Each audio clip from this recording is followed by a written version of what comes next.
오늘 이제 정유년 동안거가 해제되는 날입니다. 정월보름인데요. 옛날에 우리 판사직을 버리고 출가를 하셔서 도인이 되신 효봉로 스님께서 가야총림에서 법문한 내용 해제법을 읽어드리고 이어서 몇 말씀 더 드리겠습니다. 모두 합장하십시오. 1950년 정월보름날 법문하신 내용입니다. 법상에 올라서 말씀하셨습니다. 오늘은 마침 좋은 날이다. 우수는 이미 지나가고 경첩이 가까웠으니 낙동강 얼음도 풀렸겠구나. 그러므로 만길 깊은 못에서 신룡을 낚아 올리리라. 주장자로 법상을 한번 치고는 이 법구는 3세 모든 부처님도 다 말할 수 없고 역대 조사도 다 말할 수 없다.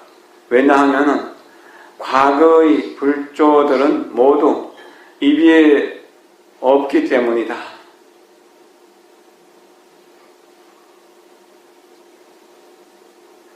나는 한 찰나에 법구를 다 말하였다. 육근의 구애를 받지 않는 사람은 다 분명히 들었을 것이다. 그런데 내가 무슨 말을 하였는가? 대중이 말이 없자 이러시기를 왜 말하지 않는가? 입이 없는가?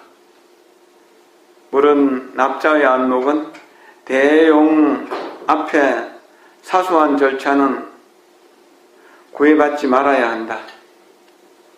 비록 말하기 전에 모두 알았다 하더라도 눈에 닿으면 생각을 일으키고 말 끝에 모두 알아차리더라도 경계에 부딪히면 곧 걸린다.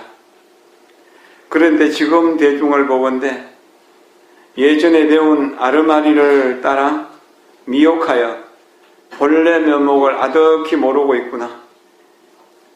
그 일이 만일 말에 있다면 삼성 12분교가 모두 말인데 무엇 때문에 새삼스럽게 교회의 별전을 말하겠는가?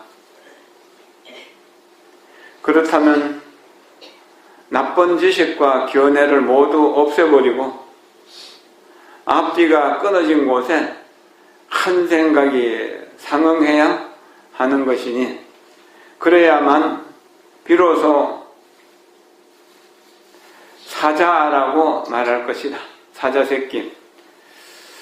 그러나 만일 흑산 미처의 귀신 굴 속에 앉아 화두를 들어 깨달았다고 자칭한다면 그런 선객들은 효봉의 제자가 아니요 바로 송장을 지키는 귀신의 아들일 뿐이니라. 또 이러시기를 지옥의 고통은 고통이 아니다. 가사를 입고도 큰 일을 밝히지 못한 채 사람 몸을 잃어버리는 그것이 고통 중의 큰 고통이다. 내가 본래 이곳에 온 것은 무엇을 위해서인가? 그것은 명예를 위해서도 아니요 좋은 옷과 맛있는 음식을 위해서도 아니다. 다만 이 가운데 사람을 얻기 위해서이니 금년 안에 하나나 반이라도 얻는다면 여긴 모인 대중과 이곳에서 목숨을 바치겠지만 만일 그렇지 못하다면 여러분을 버리고 푸른 구름과 함께 떠나가리라. 개송으로 말씀하시기를 토끼뿔 지팡이를 둘러매고 거북털 산을 두루 돌아다니다가 길에서 어떤 노인을 만났더니 그는 성도 없거니와 이름조차 없더라. 그렇다면 대중에게 묻노니 그 노인의 성명은 무엇인고 속히 일러라. 이러지 못한다면 그대들 허리를 꺾어 두 동강을 내리라. 주장자로 법상을 한 번 치고 자리에서 내려오셨습니다. 편안히 앉으십시오. 우리가 우리 마음의 본성을 제대로 알지 못한다면 산송장을 끌고 다니는 귀신과 같은 것이다. 이건 참 무서운 경책입니다. 우리 모두가 다 그렇습니다.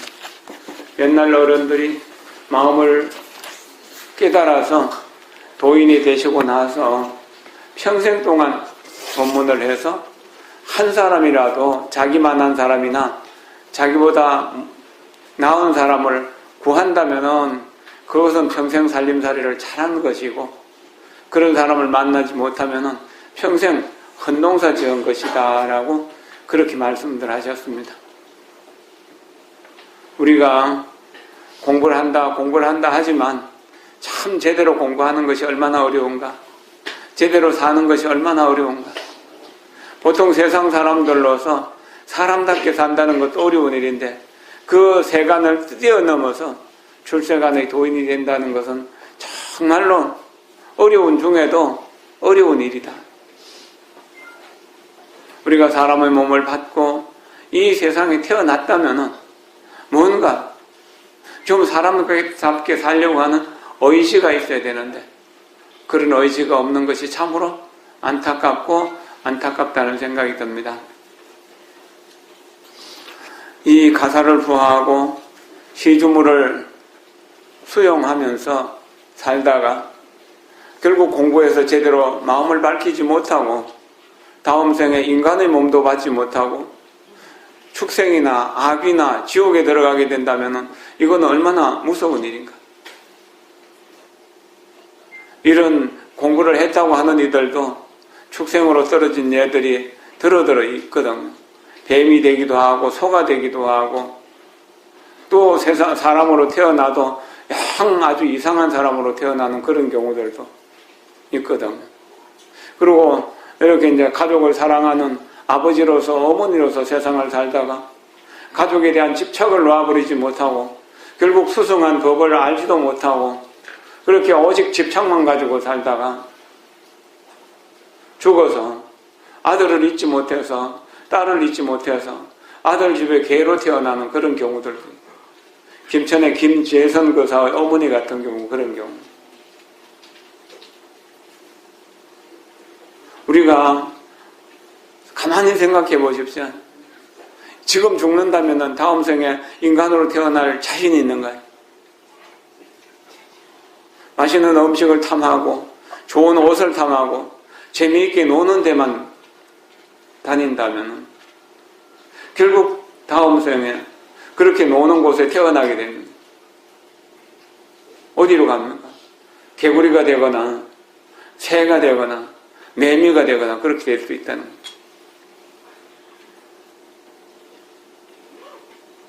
자신이 있습니까? 다음 생에 다시 사람으로 태어날 자신이 있습니까? 용맹정진하고 또 용맹정진해야 될 것입니다. 범어사의 무비큰 스님께서 교육원장을 하시던 2002년 3년 그 무렵에 허리가 많이 아파가지고 2003년도에 허리 수술을 받으셨어요. 그 후유증으로 이제 정말 건강이 많이 안 좋은 상태에서 어렵게 2004년부터 인터넷 방송을 시작했고 또 그 뒤로 2008년부터 법화경 강의, 화엄경 강의, 또 임재로 강의 등 이렇게 지금도 화엄경 강의를 하고 계시는데 정말로 그 아픈 중에서 공부를 더 뼈저리게 열심히 하셨고 또 마음의 견처도 아주 차원이 높아졌다고 합니다. 그 아픈 와중에서도 늘 치료받는 그 사이사이에 또 평생 연구하셨던 화엄경 강의를 책으로 내겠다고 원을 세워가지고, 그래서 이제 81권 지난 한 열흘 전에 완전히 이제 그 81권을 다 출판했어요. 저에게도 며칠 전에 또 좀 며칠 보내와서 내가 여기 부처님 전에 이제 봉안하고 내가 이제 저만하는 식으로 이렇게 오늘 보름 법회를 열어야겠다고 생각했습니다. 화엄경 81권 중에서 그 80권이 원래 이제 원문이고 또 81권째는 보현 행원품을 강의해가지고 그렇게 81권을 만들었습니다. 이 81권 만드는데 그 중에서 금강당보살의 10가지 회향이 10회향품 중에서 10회향품이 전체가 한 11권 정도 되는데 80권 중에서 그 중에 이제 수순 견고 일체 선건 회향이라고 하는 그 품이 회향품이 10회향품이 이제 만인되고 수순 견고 일체 선건 회향이 60가지 종류나 됩니다. 그 중에서 46번째 여래께서 출연하시는 것을 찬탄하는 보시라고 하는 부분을 우리 대중들에게 나누어 드리십시오. 나누어 드리고 한번 읽으면서 생각해 보겠습니다. 우리가 정말 다음 생에 사람으로 태어나서 사람 노릇 제대로 할 수 있을까? 사람답게 살 수 있을까? 이거 참 어려운 일입니다. 그리고 사람 되어서 만약에 불법을 제대로 알지 못한다면은 그거는 축생이나 별로 다를 바가 없을 거예요. 그렇게 살아서는 안 되는 거잖아요. 이 금강당보살은 금강이란 말이에요. 견고하다는 뜻이고 영원하다는 뜻이고 무량하다는 뜻이죠. 여기 있는 거 이쪽으로도 좀 나눠 드리세요. 그 뒤쪽으로. 다 받았습니까? 스님들도 나눠 드립니다.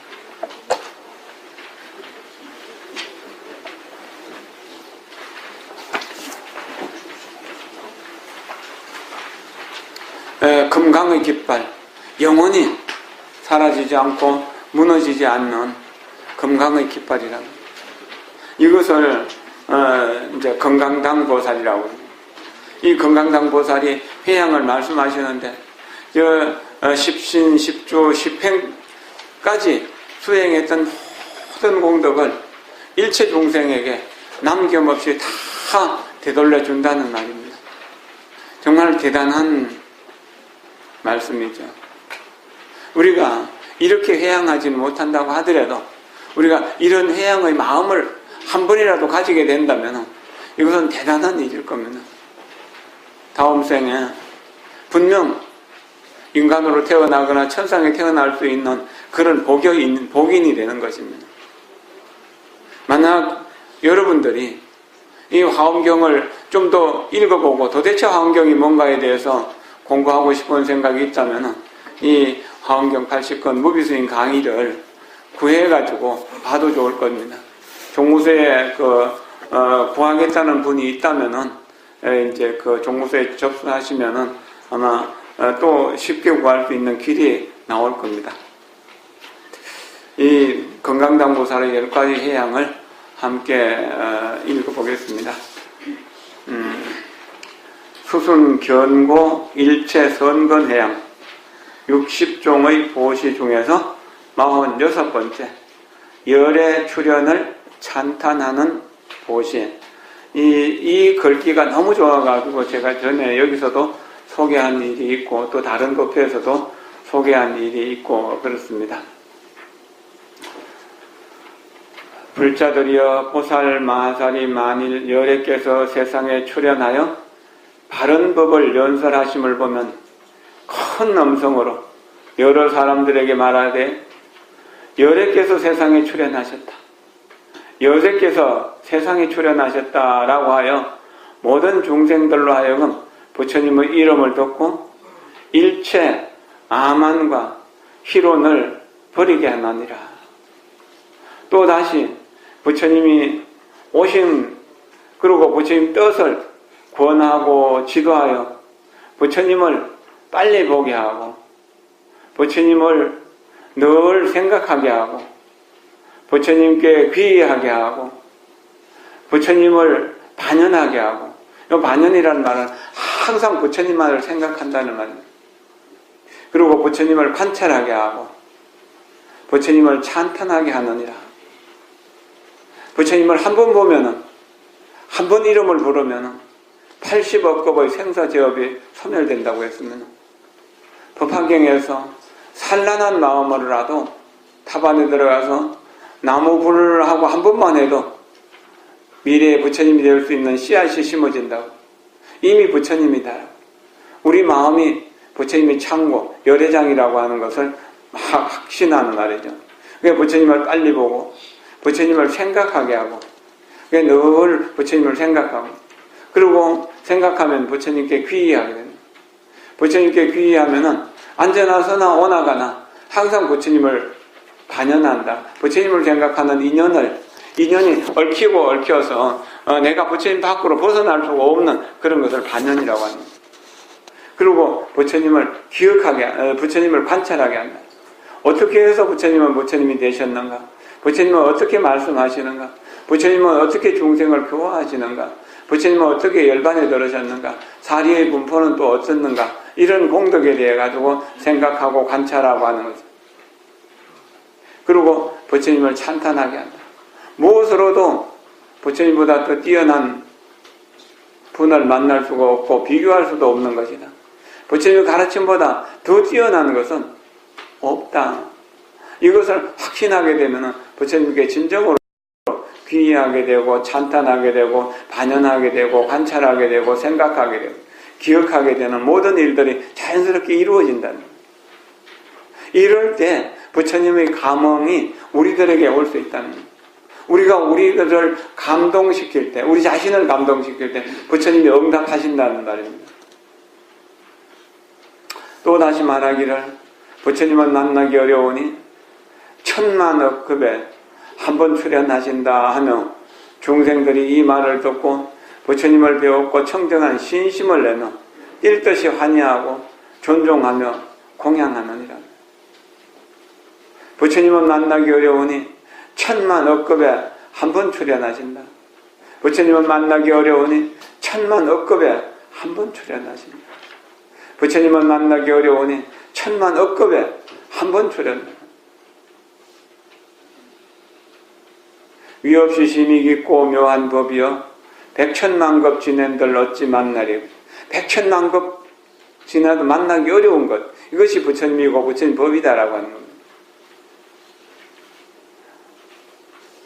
그렇게 하면은 부처님을 뵙고 청정한 믿음을 낸다. 청정한 신심을 내고 환희하면서 존중하고 공양한다. 이럴 때 그 공덕이 우리에게 자연스럽게 들어오게 된다는 겁니다. 또다시 부처님 계신 데서 모든 부처님의 이름을 듣고 더욱 수없는 부처님을 만나 선근을 심고 닦아서 정량케 하느니라. 관세음보살, 묘법연화경 관세음보살 보문품에서 큰 소원은 바다와 같이 한량이 없다. 역급, 무리한 억급 동안을 부사이한 그런 그 소원을 세우셨다는 거예요. 그래서 천억 부처님을 모시고 청정한 소원을 세우셨다. 그래서 관세음보살이 되셨다는 거예요. 우리가 이렇게 한번 공부할 때마다 한 번 소원을 세우는 것이고 한 번 부처님을 뵙게 되는 것이고 또 한 번 믿음을 내는 것이고 그런 믿음이 쌓여서 공덕이 내 마음속에 자연스럽게 채워지게 되는 것이다.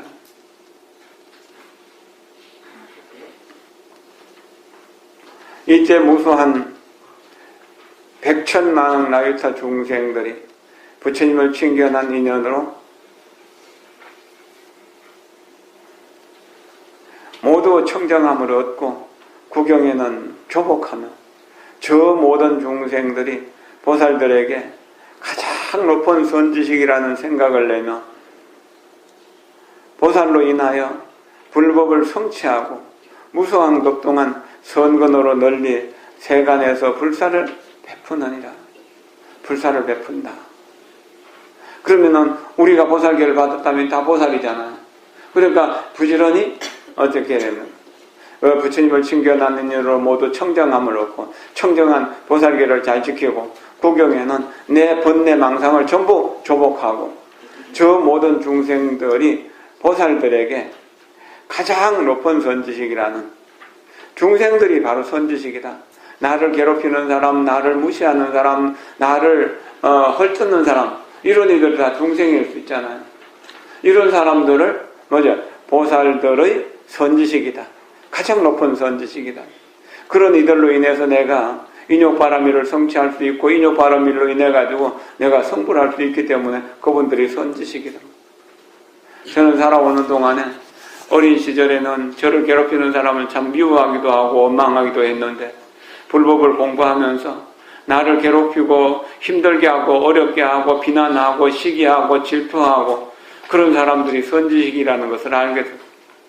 이제는 누가 나를 비난하더라도 헐뜯더라도 여럿이 모여갖고 나를 모욕 주고 또 꾸짖더라도 거기에 대해서 내가 싫어하는 마음을 내지 않는다. 화내지 않고 평생을 이제 살아갈 수 있는 힘을 얻었다는. 물론 아직도 내가 아상을 완전히 버렸다고 말할 수는 없지만 이 아상이 모든 고통의 원인이라는 사실을 알았기 때문에 분노를 일으켜야 될 인연이, 이 인연을 만들지도 않겠지만 어떤 그런 인연으로 나에게 돌아온다 하더라도 내가 그것으로 인해 갖고 내 수행을 그만두거나 물러나는 일이 없게 될 것이라는 거죠. 이렇게 꾸준히 정진을 통해서 인욕바라밀을 성취하면 무아를 조금이라도 체험하게 되고 그러면은 나를 비난하고 꾸짖고 야단치고 멸시하고 모욕주는 이런 사람들이 훌륭한 선지식이라는 것을 알게 됩니다. 그걸 통해 갖고 내가 나 자신을 돌아보게 되고 또 그 사람을 인해서 내가 인욕바라밀을 성취한다. 그 사람이 아니면 나는 성불할 수 없었다는 거죠. 유리왕이 인욕선의를 갈갈이 찢는 그 할절신체의 그런 고통이 없었다면 유리왕이 인욕선인이 서가모니 부처님으로 탄생할 수 없었을 것입니다. 그러니까 나를 괴롭히는 사람이 나의 선지식이고 나의 스승이다라고 하는 이 사실을 확신하는 것, 그렇게 살아간다면 세상에 어려운 일이 있을까요? 자주 늘 말씀드리는 대로 우리가 쉽게 살고 편하게 살려고 하는 생각이 모든 사람들을 적으로 만들고 모든 사람들을 원수로 만듭니다. 사랑으로 만난 사람이 사랑 때문에 우리가 서로 미워하고 원수가 되는 경우들도 너무 많잖아요. 송은대사의 법문을 얼마 전에 들었었는데 그에 이런 이야기 나옵니다. 대만 불광사 송은대사. 검대스님이라고 하는 분이 계셨는데 이분은 난초 키우는 것을 너무나 좋아하셨다고. 난을 애지중지했는데 어느 날 외출을 하면서 시자 보고 난을 관리 잘해라, 물도 주고 이렇게 이제 그 햇빛도 좀 가려주고 그렇게 하라고. 스승님이 너무나 난을 귀하게 여겼기 때문에 너무 긴장하는 거예요. 난 화분에 가까이 가는. 긴장하면 실수하게 되죠. 실수를 해가지고 난 화분을 떨어뜨려서 깨버린 거예요. 박살이 나버린 거예요. 이제 오늘 죽었다 생각하고 저녁에 이제 스님이 들어와서 제가 죽을 죄를 지었습니다. 제가 실수로 난 화분을 완전히 박살내버렸습니다.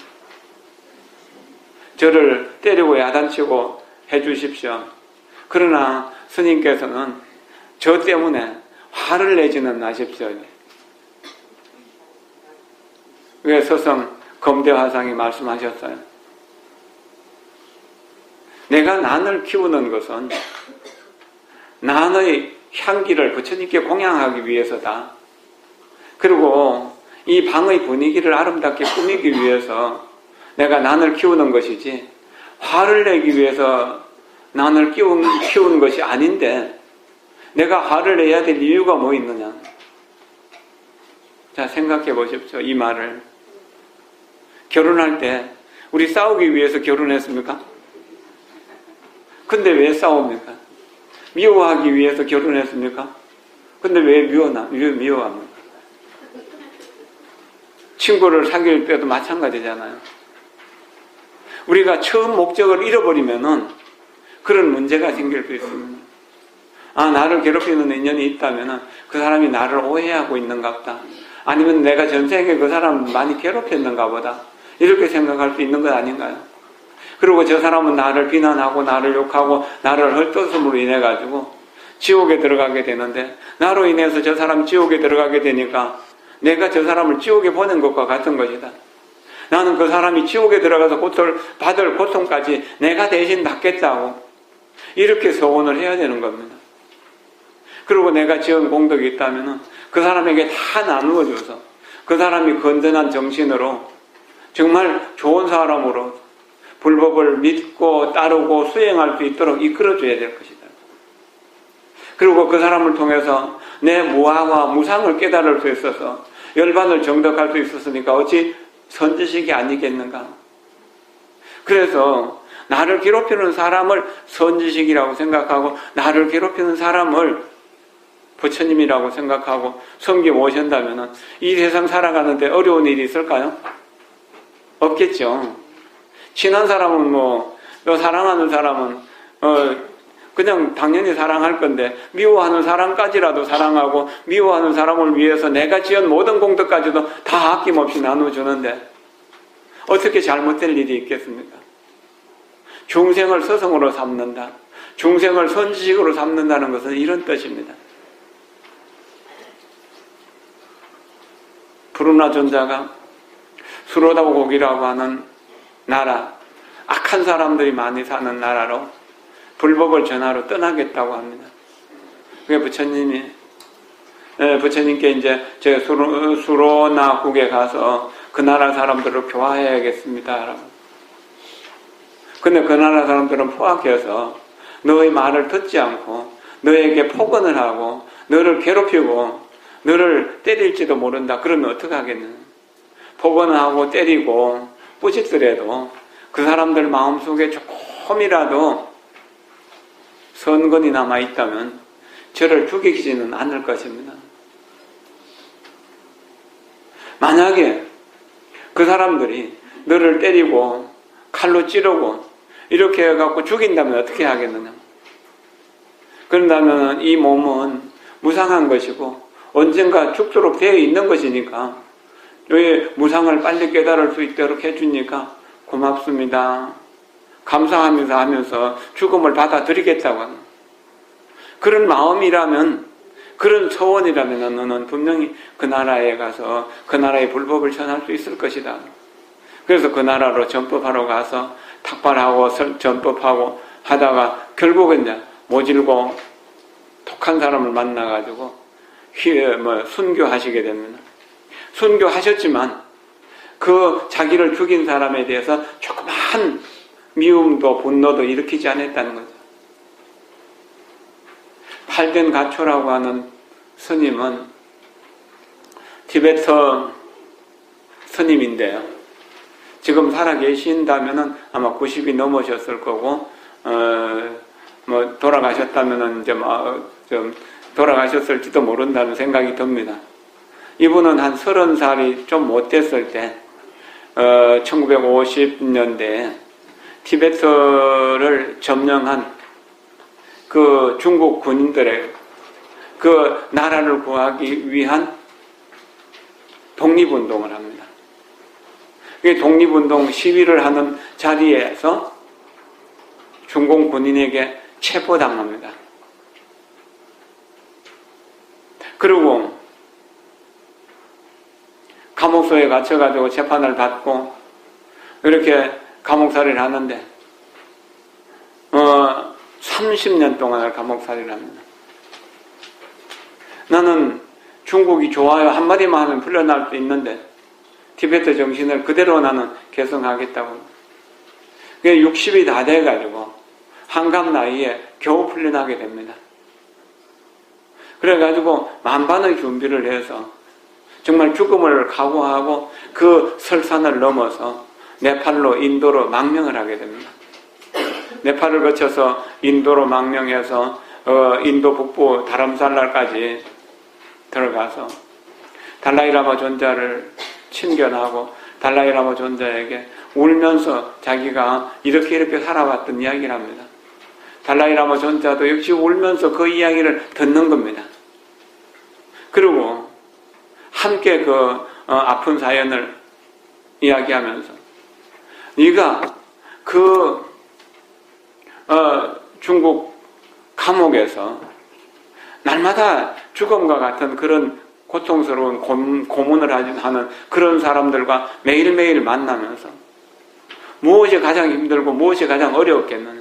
다 어려웠지만 그 중에 한 가지만 말해봐라.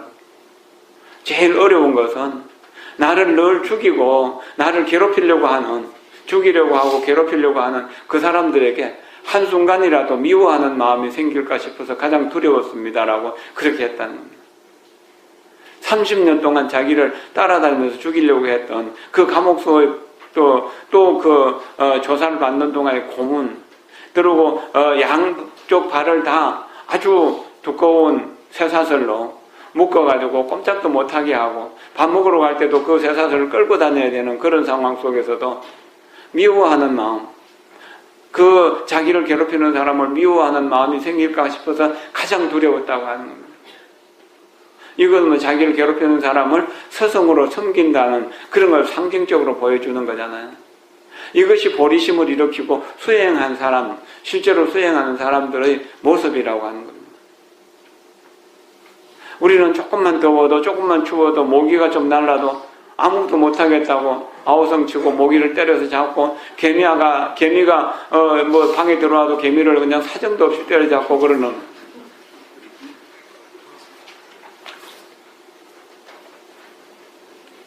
우리가 살면서 괴로움이라고 느끼는 감정들 있잖아요.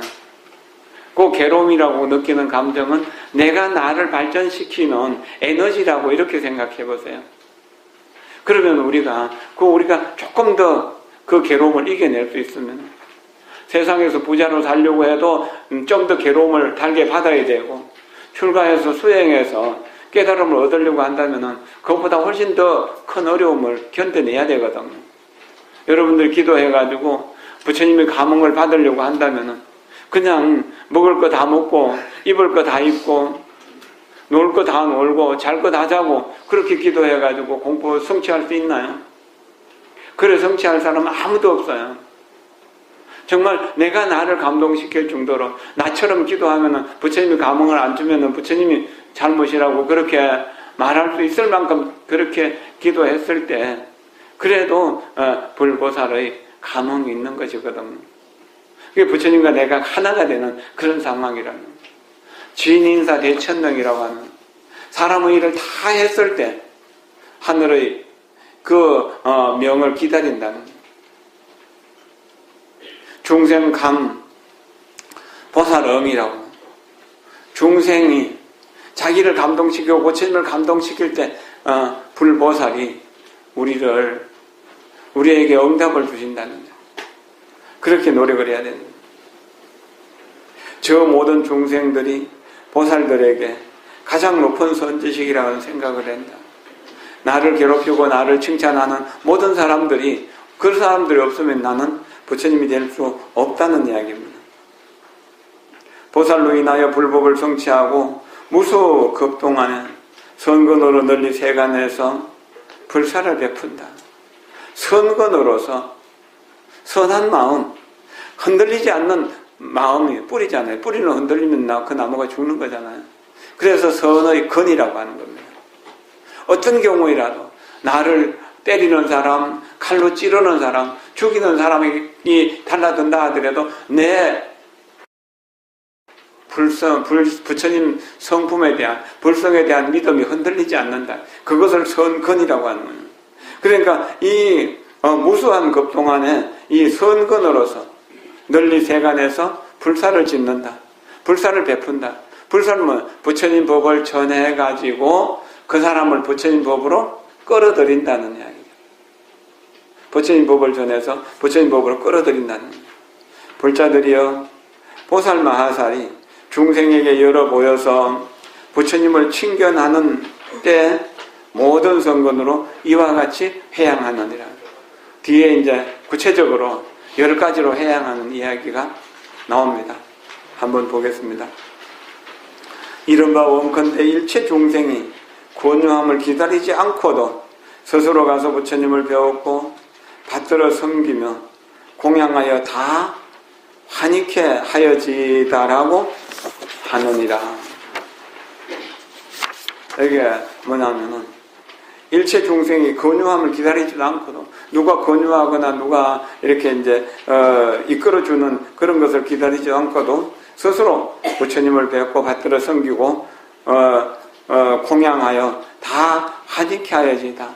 내가 이렇게 법문을 하지 않더라도 또 문자를 보내지 않더라도 연락을 하지 않더라도 스스로 와서 부처님을 친견하고 그리고 받들어 섬기며 공양하고 또 기쁜 마음을 얻어가기를 바란다는 겁니다. 이거 첫 번째 회양입니다.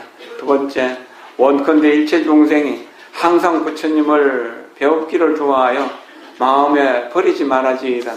항상 부처님을 좋아하고 부처님 뵙기를 바라는, 좋은 일이 있어도 부처님께, 나쁜 일이 있어도 부처님께 자꾸 부처님께 찾아가서 부처님께 감사하고 부처님께 눈물을 흘리면서 하소연하면서 기도도 하고 어쨌든 간에 매일매일 부처님을 찾아가서 부처님을 배울 수 있는 그런 마음이 없어지지 않기를, 그런 마음을 버리지 않기를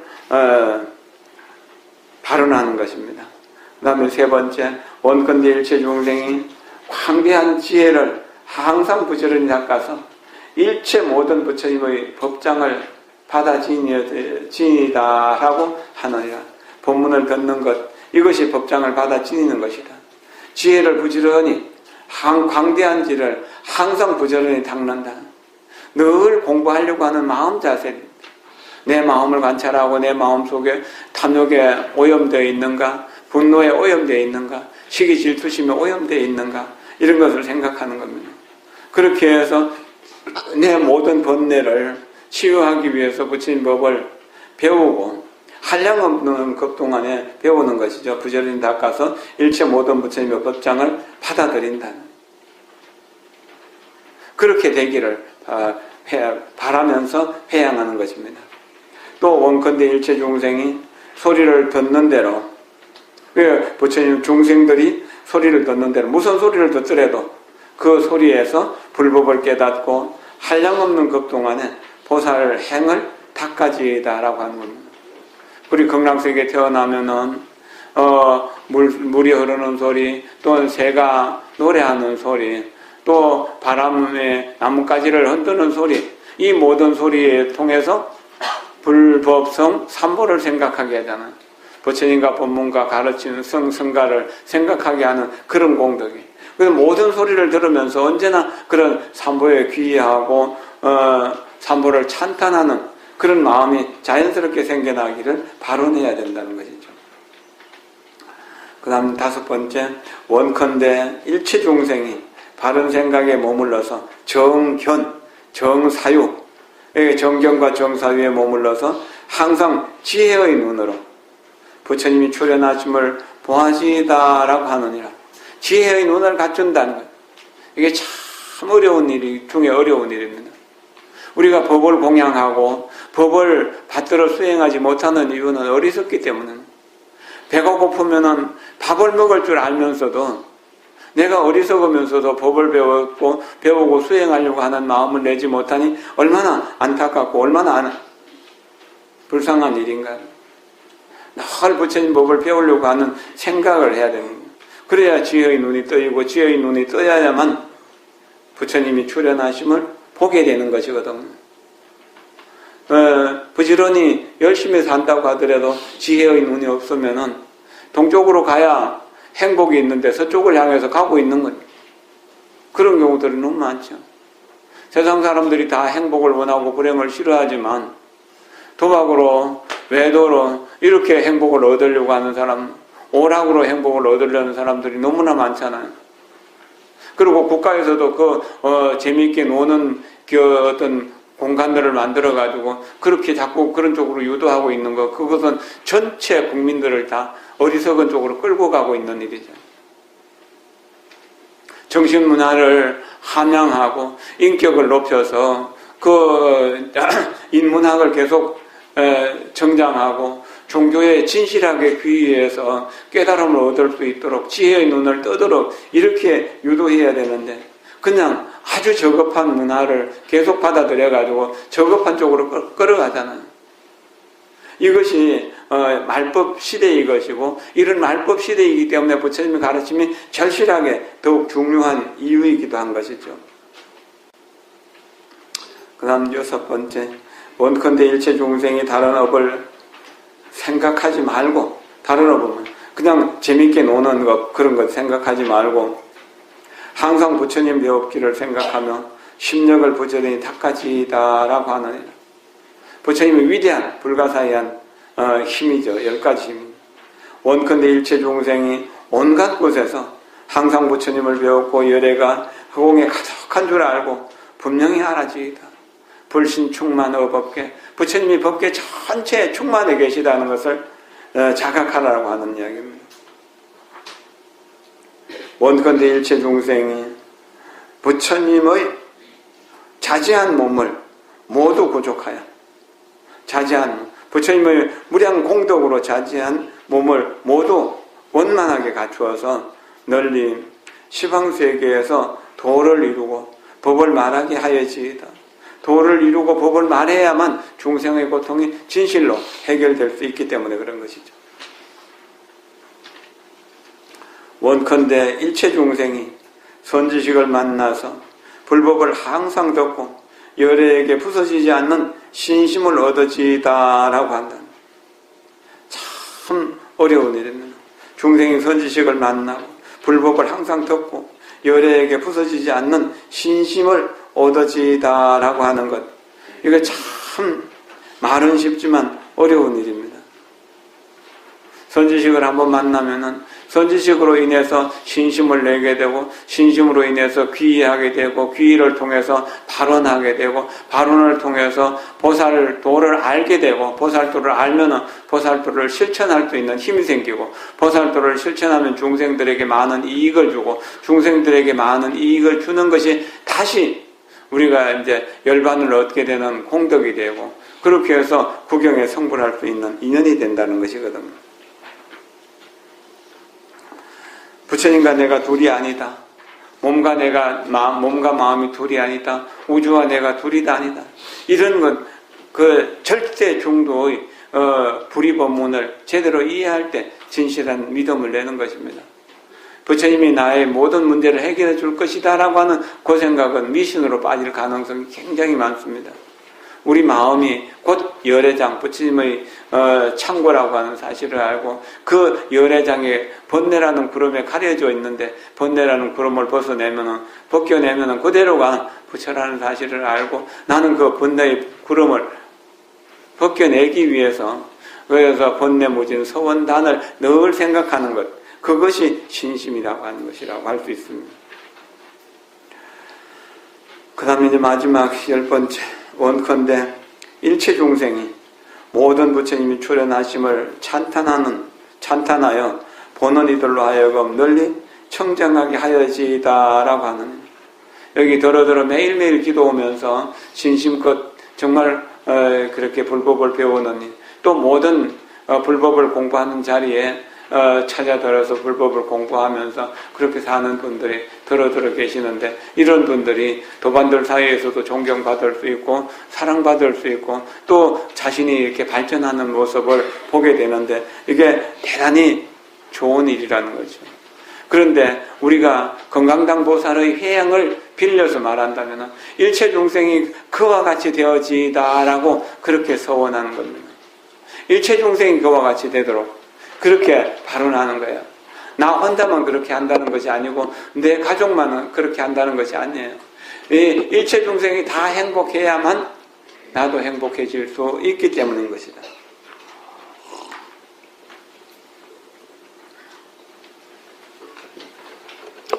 보는 사람들, 나를 보는 사람들이 청정한 마음을 자연스럽게 일으킬 수 있어야 회양이 제대로 된 것이죠.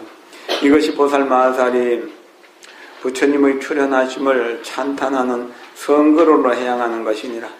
중생들로 하여금 모든 부처님을 배우고 공양하고 섬기면서 위가 없는 법을 끝까지 청정하게 하려고 이렇게 회양하는 것이다. 이게 참 중요한 것입니다. 쭉 달아서 한번 읽겠습니다. 건강당 보살이 10가지 회양을 설하다. 함께 큰 소리로 읽읍시다.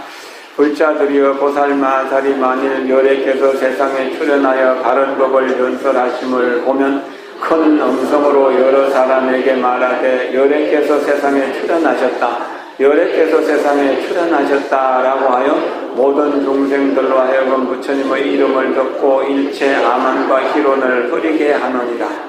또 다시 또 권하고 지도하여 부처님을 빨리 보게 하고 부처님을 생각하게 하고 부처님께 기이하게 하고 부처님을 반연하게 하고 부처님을 관찰하게 하고 부처님을 찬탄하게 하느니라. 또 다시 또 말하기를 부처님은 만나기 어려우니 천난 억겁에 한 번 출현하신다 하며 중생들이 이 말을 듣고 부처님을 배웠고 청정한 신심을 내며 일뜻이 환희하고 존중하며 공양하느니라. 다시 또 부처님 계신 데서 모든 부처님의 이름을 듣고 더욱 수없는 부처님을 만나 성근을 짓고 닦아서 청량케 하느니라.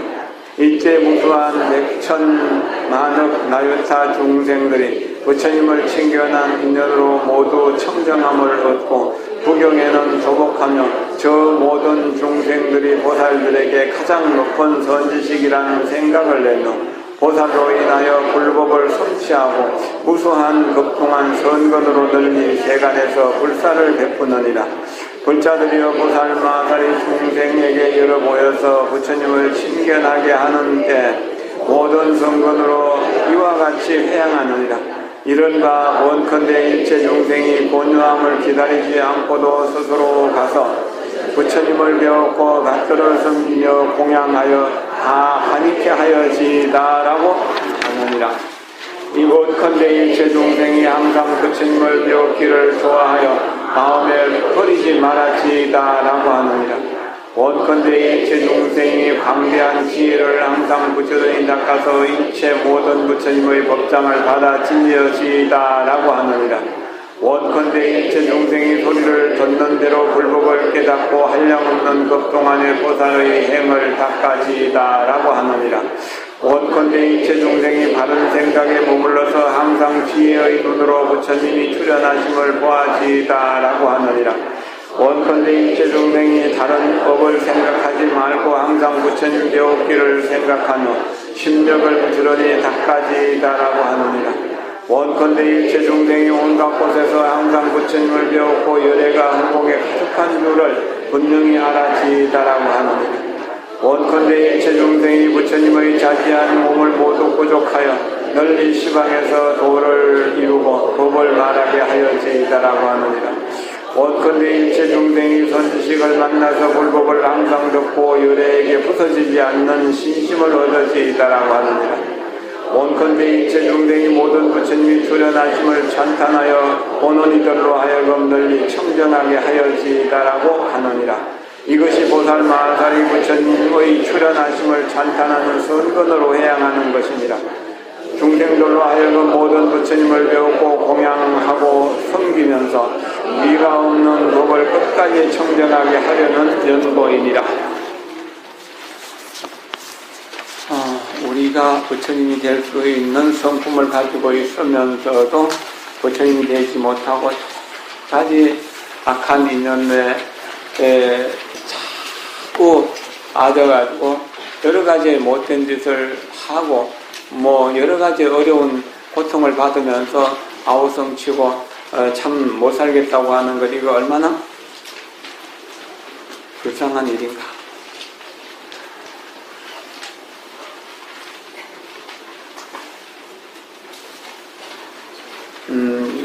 그 보살이 행하는 이 십바람일 중에서 첫 번째가 단바람일, 즉 보시바라밀인데, 보시바라밀은 바로 버리는 마음을 인해서 생기는 것이다.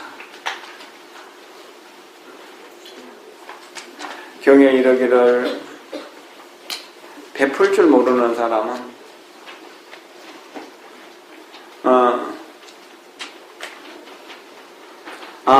늘 베풀려고 하는 사람들은 그것을 이름을 보시라고 하는 것이다. 늘 베풀려고 하는 마음 그대로가 곧 참 보시니, 만약 마음 밖에 다시 법이 있다고 생각하면 곧 상에 머무른 보시다. 어떤 사람이 캄캄한 굴 속에 들어가서 가면은 곧 무엇을 보지 못한다고 하는 건강경의 말씀과 같다라고 하는 것이다. 가령 준다는 생각 없이 주는 것, 이것이 가장 큰 보시다라고 하는, 그리고 상에 집착하지 않는 상입니다. 보시뿐만 아니라 지계, 인욕, 정진, 선정, 지혜, 월력, 지, 방편 전부 다가 그와 같은 것이다. 십바라밀이 전부 상에 집착하지 않는 것이다.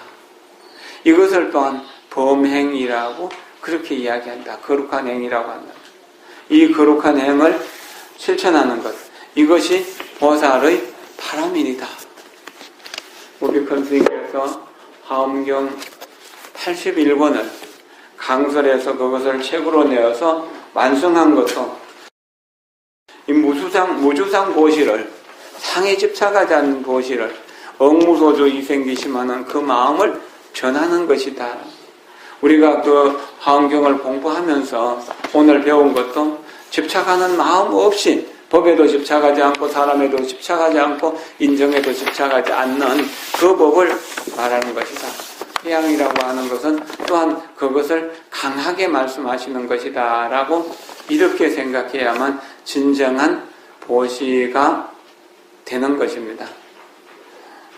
우리가 복지를 하면서도 또 그 밖에 이제 여러 가지 남들을 돕는 것을 하면서도 진정으로 돕는다는 생각 없이 한다는 것, 진정으로 돕는다는 생각 없이 한다는 것은 그 사람과 내가 하나라고 하는, 내가 그 사람이고 그 사람이 나다.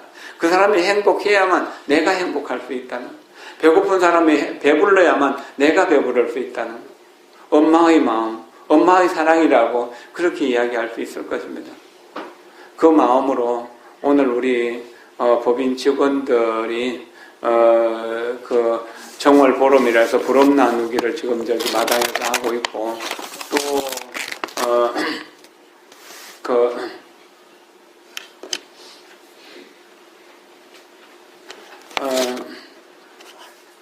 그리고 또 무료 급식과 또 요양원의 어르신들을 위해서 백미 모금 모연 불사를 좀 하고 있는데, 여러분들 인연되는 대로 한 사람이 한 포대 하든지 두 사람이 한 포대 하든지 세 사람이 한 포대 하든지 그렇게 인연 따라서 해서 무료 급식 하시는 분들이 다 언제나 배부르게 먹을 수 있도록 좀 그런 인연을 지어주시면 좋겠습니다. 그리고 지금 이 법문 끝나고 합창단 엄성공양이 있다고 그러네요. 그리고 지휘자 선생님도 지금 법당에서라고 하는 노래를 부른다고 합니다. 우리가 그 노래 소리를 듣고 우리 원조보살의 공지사항을 듣고 그리고 이제 이 법회를 마치려면 좋을 것 같습니다.